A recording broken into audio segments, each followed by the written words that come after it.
சர்தார் படத்தோட 2ஆம் பாகத்தோட ஷூட்டிங் இந்த வாரத்தோட கம்ப்ளீட் ஆக போகுது. இந்த படத்தோட கிளைமேக்ஸ் காட்சி வந்து இப்போ படமாக எடுத்துக்கிட்டு இருக்காங்க. சிட்டி ஸ்டுடியோவில் ஒரு பிரம்மாண்டமான செட் அமைச்சு கார்த்தியும் எஜ்ஜே சூர்யாவும் சண்டை போடுற மாதிரி ஒரு காட்சி எடுத்துக்கிட்டு இருக்காங்க. ஆவேசம் படத்தோட கொரியோகிராஃபர் சேட்டன் ரம்ஷி தான் இந்த கிளைமேக்ஸ் காட்சியை வந்து கொரியோகிராஃப் பண்ணிக்கிட்டு இருக்காரு. என்ன காட்சி படமாக்கப்படுது அப்படின்னு பார்த்தீங்கன்னா கேபிள் கார் ஃபைட், அதாவது ரோப் கார் ஃபைட் வந்து அங்கே படமாக எடுத்துக்கிட்டு இருக்காங்க. இதில் ஹைலைட்டான விஷயம் என்னன்னு பார்த்தீங்கன்னா 1984 கமலஹாசன் நடிச்சு ஒரு பிளாக் பஸ்டர் திரைப்படமாக வந்த எனக்குள் ஒருவன் படத்தோட கிளைமேக்ஸ் காட்சி வந்து கேபிள் கார் ஃபைட்டாக இருந்துச்சு. அந்த காட்சியில் கமலஹாசன் அவர்களும் சத்யராஜ் அவர்களும் சண்டை போடுற மாதிரி அந்த காட்சி இருந்துச்சு. அந்த சண்டை காட்சி படமாக்கப்பட்டப்ப ரோப் காரில் கமலஹாசன் அவர்களோட கையை கட்டி வச்சுட்டாங்க. அப்படிதான் சண்டை போட்ட காட்சி படமாக்கப்பட்டுச்சு.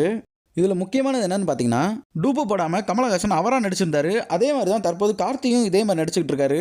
இந்த படத்தில் யார் யார் நடிச்சிருக்கான்னு பார்த்தீங்கன்னா கார்த்தி, எஜ்ஜே சூர்யா, மாளவிகா மோகன் நிறைய பேர் நடிச்சிருக்காங்க. இந்த படத்தோட டேரக்டர் யாருன்னு பார்த்தீங்கன்னா PS மித்ரன். ப்ரொடியூசர் யாருன்னு பார்த்தீங்கன்னா பிரின்ஸ் பிக்சர்ஸ் தான். Music director Yuvan Shankar Raja. இது போல சினிமா தகவலை உடனுக்குடன் தெரிஞ்சுக்கணும்னா நம்ம சேனலை சப்ஸ்கிரைப் பண்ணிருங்க நண்பர்களே.